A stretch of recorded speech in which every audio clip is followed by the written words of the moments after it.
The more you associate happiness with curiosity, the happier you'll be when your curiosity is satisfied. Welcome to the Happy Channel. It's TRS Clips. During COVID, the second wave in particular, my wife and I used Twitter enormously to help people. And that was like the darkest recent phase of our lives. And it really worked because the way it was structured, it was easy for me to get in touch with bureaucrats, with ministers, get oxygen supplied, get oxygen arranged. Hospitals would tweet me where oxygen is running out and I could arrange it, or my wife could arrange it. So I also saw the most humane side in the gravest human tragedy India faced since 1947. That is the second wave. Twitter in particular was a massive, Twitter and WhatsApp was a massive rescuer. And I can firmly say that the amount of lives that was saved because of what we managed to do, you won't believe it. We formed a WhatsApp group with Delhi doctors. We had Raghav Chadda on that group. We had a couple of Delhi DMs. We had some people also from the union government. And hospitals would just call me or WhatsApp me that, so we're running out of oxygen. We have 2 hours oxygen left, 1 hour. And we were just on WhatsApp. We had a dashboard. We were just tweeting, speaking to Inox and all these companies and getting the oxygen arranged. We were also refilling oxygen, and we were doing it from other states because Delhi and Uttar Pradesh had a massive oxygen shortage, in Haryana. The way this social media worked, the amount of beds I could arrange. One of your producers, a common friend of ours, we managed to sort of arrange the bed, and it was, we managed a lot of things, and that's how it was. So I've also seen the good side of social media, and if it can be harnessed correctly, I think it can do a lot of good for society, a lot of good. Your voice does good for society, dude. You have a beautiful voice. Thank you so Sorry, much. It's unrelated. Thank you. But you have a very nice voice. But this came from the heart.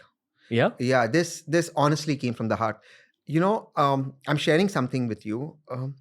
Every time I speak, I say life is brilliant, Hakuna Matata. And I just, that one phase of that dark phase of that COVID second wave, I learned so much of gratitude because my family was safe, but I also saw so much of suffering. It broke my heart to see people you may know or you may know of standing in a line for oxygen. यार अरे oxygen बिक रहा था यार. मतलब आप सोचो, हवा जो, if you believe in God, तो भगवान ने बनाया, अल्लाह ने बनाया. If you believe in universe, it's something it's a chemical. बिक रहा था यार, लोग लाइन में खड़े थे. If I 1 hour oxygen so my father can live more. Imagine people calling you at hope कि एक bed दे दो. What went wrong there? So many things. Of course, we didn't expect the second wave to come as it did because India had survived the first wave. So we were terribly underprepared. We didn't know what hit us in the beginning till we got together. The vaccination program, which everybody is praising now, was delayed. You cannot run away from the fact that it was delayed. Major democracies, except India, had placed the order for vaccines way in advance. India was slightly delayed on that. So there were a lot of factors that went wrong. We didn't ramp up the oxygen production enough. So we were scampering. They didn't anticipate it, so there weren't so many beds ready. And suddenly people were just, everyone you knew had COVID and it was reacting, and they were not making it or landing up in ICU. And it was such a scary period. The story is actually, like even now my hair is standing thinking about it. And imagine fighting for the most basic thing like oxygen or a bed. And people are in the emergency room waiting for a bed. It's just a very dark phase for this country at that point. I genuinely believe it's the most grave human tragedy India faced since 1947. And a lot of viewers won't know of the human tragedy in 1947, but they may have some recollection of 2021. This was terrible. One time Monica's my wife, and this really broke our heart. Like, sex workers, right? They didn't have money. They didn't have clients. Now, I'm not getting the morality of it. कोई जा ही नहीं रहा था. पैसे नहीं थे. वो भूखे थे. And you know what really hurt me? I'm not doing politics. Forget every government. No government thought that, okay, the patient has come to a government hospital from a village. You have everyone's Aadhaar card, right? We tom-tom this Aadhaar digital revolution. We tom-tom it. Great. Could the DM or SDM or their office not call up and say, आपके पास खाना है खाने को? Because see, COVID, everyone was isolated. Hospitals were isolated. If you remember that phase, you couldn't go inside hospitals. But those patients have come from, say, in Pune, they've come from nearby villages, or Mumbai, they've come from nearby villages or cities that don't have big hospitals, right? So they had the government hospitals, or even in Delhi, AIMS or Safdarjung. But वो तो बेचारे गांव से आए, उनको खाना कौन दे रहा था? आप उनको खाना नहीं दे सकते? Tell me, what use is being the greatest superpower on earth if you can't give your fellow citizens food if they are hungry at that point? क्या ये डीएम नहीं कर सकता था कि कॉल करते यार आपको आधार तो था ना, have you come, do you need something? They were standing outside on the road. And I think all governments failed our citizens. There were ambulances were short, beds were short, everything. There was just, everyone was helter-skelter. The friend that I'm talking about, who your producer and I know, is not somebody who is ordinary. He is known. Imagine for somebody like him had to plead for a bed. Why should you plead for a bed? Why does this country, why do you need influence for a bed? Please tell me. We are celebrating 75 years of independence. And as I said, why did Nehru say we became independent? To wipe our own tears. Why do you have to plead? Why should Tehseen or Ranveer make that phone call for a bed? Why shouldn't that bed be available to every Indian, irrespective of his or her status, religion or gender? Why do you need influence in that? Why do you need influence for oxygen? ये क्या है यार? ये गलत है. In a city like Delhi. In any place. But Delhi, of course, it was Delhi, Uttar Pradesh, it was North India was slightly worse. But even in other places, why? I'm not making this political. Why do you need it? What's the learning from that phase? You got to anticipate problems. You need to think 3 steps ahead. You need to get out of this hate. You need to stop using dividing people. क्या उस वक्त कोई सोच रहा था ये हिंदू का oxygen है या मुसलमान का ऑक्सीजन है? ये गे आदमी का ऑक्सीजन है या स्ट्रेट आदमी का ऑक्सीजन है? ऑक्सीजन की जरूरत थी ना आपको? ये whatever medicines, tocilizumab या remdesivir, ये कौन लाकर दे रहा है? Did anyone think that? So why does that thinking have to come in only during a crisis? Why can't we have that thinking throughout our period so that we grow and prosper faster as a country with unity? And the country came together. The Prime Minister did make a call of the country coming together. It did come together. And that's kudos to our country. But when we came together and we could overcome our differences in that crisis, why can't that be continued and that call continue today and we overcome our differences and move ahead together and get over these? You know what really hurt me is one call came. So these 20-25 days, Monica and I didn't sleep at all. We never slept like even a minute. And there's this one call where this old man called me and I knew him. And he had a request. He said, आप थोड़ा influence लगा दीजिए. पता है उसको किस चीज़ का influence चाहिए था? मैं झूठ नहीं कह रहा. I swear on anything that means something to me. He wanted influence कि उसके बेटे का last rites हो जाए थोड़ा जल्दी, क्योंकि उसके लिए 3 या 4 दिन का waiting था.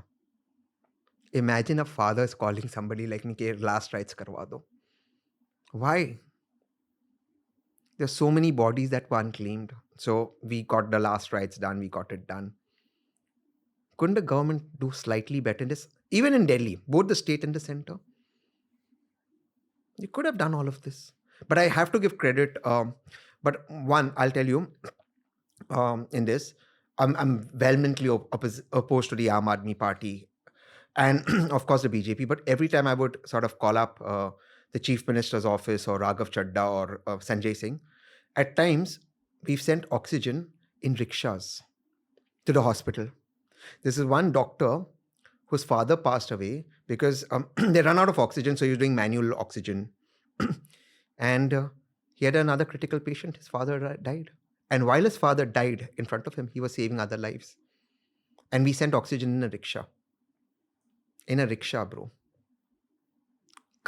We are sending a mission to Mars, and I'm very proud of it.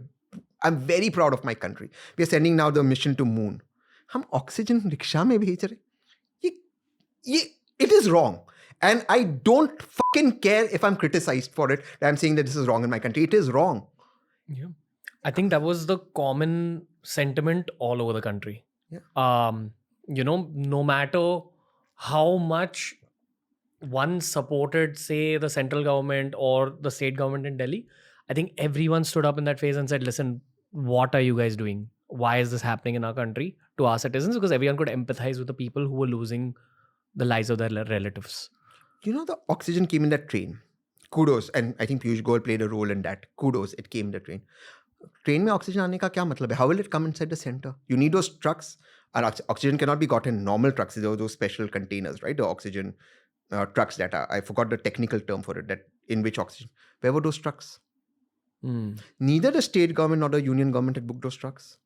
So, I mean, this was crazy mismanagement, and all across Haryana, Uttar Pradesh, Delhi, it was terrible. This brings me back to that same core thought of go to the root of the problem. The root of the problem is a lack of lubrication in those systems, which probably will happen if there are young, more agile people working with the government. And that's what I noticed a lot, man. Like the cultures decided a lot from the old guard, and there is no space for young people to express their thoughts, generally speaking. Of True. course, this is like a very generalized statement. Yeah. But I just feel if there were more young faces, more business-oriented mindsets there, we wouldn't see problems like this. Because a big part of running entrepreneurial ventures is to anticipate what can go wrong. Yeah. So if COVID is happening and you are anticipating that some sort of an apocalypse is coming, because if you rewind to the beginning of COVID in March 2020, we thought it's the apocalypse. So many people thought it's the apocalypse. I feel like maybe the government should have been even more prepared by 2021 August-ish. That's when this had happened, if I'm not mistaken. That's true. That was a fair amount of time. They were celebrating we defeated the first wave. Internationally celebrating. It's not right. And where I agree with you, the bureaucrats who helped, DMs, SDMs, even the police officers were young officers. वो रात को phone उठा लेते थे. There's some fantastic officers, and I made such good friends. And just to Twitter, because they would get the energy that this is honest work happening, right? So you just somehow DM, say, get the number and call up that, can you just oxygen in this hospital is desperate. They would pick up the phone. The senior ones were, but the young ones were odd at it. So many times in the night I would call up because the hospital had only 4 or 5 hours and they need to refill their cylinders urgently. They were waiting at the oxygen filling thing. Now the local police there is not going to allow somebody to go ahead in the truck because everyone's there. But this hospital is running out. So you have to call up the DCP or the thing. They please tell you, Inspector, it's this hospital, they've run out. So they would allow them to refill at least some cylinders and take while they stand in the line. Do you think that the core of all this is a lack of youth? Lack of youth. Lack of youth. Again, and I don't want you to just agree with me. Like, if it's a juvenile statement. No, it is lack of youth. It is lack of youth because youth anticipate. Youth basically are insecure. What is youth? Youth is insecure, right? अगर आप 60 साल के हो, आपने सब कुछ देख लिया है जिंदगी, आप तो secure हो ना? How many people are secure? Youth is when you're insecure. And in insecurity, you sort of think about 2 steps ahead. Cricket analogy. The GABA test. Young team plays more carefully, wins the match. Occasionally, it is moments for a young team to come through. And you don't see too many young... I think the youngest politician I know is probably Raghav Chadha. He's brilliant, yeah. Like, who else is like young and upcoming, out and out upcoming? Raghav is good. He's phenomenal. And I really, really am fond of him. We started off together speaking on TV. He was, of course, always with UP, and he's done so well. And I'm so happy for him. I really am happy for him. Who else is really good? Priyanka Chaturvedi from Mumbai. She's, again, very good. A lot of good work she does. She's very good. Amongst the other politicians, you're talking parliament or? The world of politics in general. Shehzad, my younger brother. Though, again, I said we don't speak, but I think he's the best spokesperson along with Sudhanshu Trivedi that BJP has. So if you enjoyed this video, make sure you check out this playlist for more videos just like this. It's TRS Clips.